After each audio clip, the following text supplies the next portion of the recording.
Monter la première marche avec foi. Nul besoin de voir tout l'escalier. Simplement monter la première marche. Martin Luther King. En février 2009, je perds mon emploi de directrice marketing. J'étais à Londres, dynamique, mais un jour, un peu soudainement, je perds mon emploi. Et là, ça m'a mis une belle claque. Une belle claque, mais je me suis dit, c'est le moment de vivre mon rêve. J'ai envie d'inspirer des millions de personnes, rien que ça. J'ai envie de mettre des vidéos gratuites sur Internet. Je ne sais pas comment je vais en vivre, mais c'est ça que je veux faire. Maintenant, il est temps de le faire, puisque je me suis fait virer. Allez, on y va. Donc j'avais déjà 2-3 millions de vues sur YouTube. Je me suis dit, c'est le moment. Puis je me suis dit, c'est aussi le moment d'écrire un livre, pourquoi pas. Je viens de perdre un emploi, après tout, ça fait plusieurs années que je pratique le développement personnel, j'ai participé à plusieurs stages. Si tous ces trucs et machins et méditation marchent, il est peut-être temps d'essayer et de le mettre en application. Alors j'en ai fait un livre, et puis fin 2009, je me suis retrouvée avec un livre entre les mains, qui s'est fait très très rapidement, mais plus une thune sur mon compte bancaire. Je me suis retrouvée à Sec, à Londres, une ville qui coûte très très cher. Et à l'âge de 32 ans, j'ai dû retourner chez papa-maman. Enfin, maman. Mes parents étaient divorcés. Et là, l'ego en prend un coup, carrément, clairement. Mais j'avais pas d'autre choix en fait. C'était ça ou repartir vers un job marketing traditionnel, travailler pour quelqu'un qui me convenait pas, ou du moins avec qui ça passait pas. Et je me suis dit non, je veux vivre mon rêve, mais je ne sais pas comment.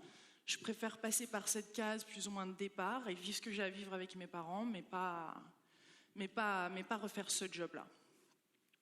Donc je suis restée, mais je savais pas toujours pas comment vivre de ma passion. Mon livre avait un petit peu marché, mais pas suffisamment pour pouvoir en vivre. En janvier 2011, le 11 janvier 2011, j'ai décidé de faire une tournée à travers les États-Unis, le Mexique et le Canada, une tournée d'interviews.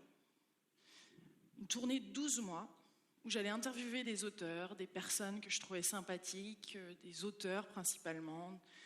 Et j'avais envie d'apprendre d'eux. Donc j'ai pris ma petite caméra, ma toute petite caméra d'ailleurs, un petit peu honte d'arriver chez eux avec une si petite caméra, eux qui étaient tellement connus. Et puis je me suis pointée là et j'ai commencé à les interviewer, à poser toutes les questions que j'avais toujours désiré poser. Et j'ai diffusé ça sur Internet. Seulement vous vous posez certainement la question, mais comment elle a financé le truc ? Parce que 12 mois de voyager comme ça coûte cher, ça peut coûter cher. Et j'ai mis un bouton de donation, un bouton PayPal tout simplement sur mon site. J'avais aucune idée quand j'ai démarré mon tour, ce Juicy Living Tour, que ça allait fonctionner. Il n'y avait aucun signe. Donc c'était un énorme saut dans le vide. Et la veille de cette tournée, donc j'étais au Nouveau-Mexique, j'étais prête à démarrer ma première interview.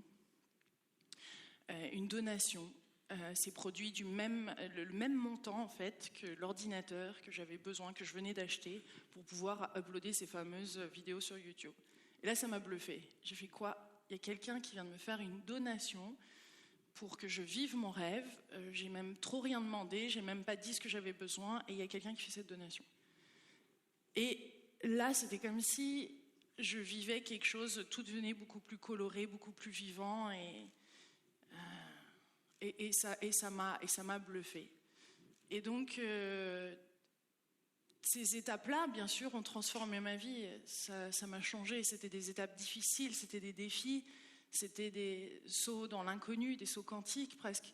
Et ça a transformé ma vie.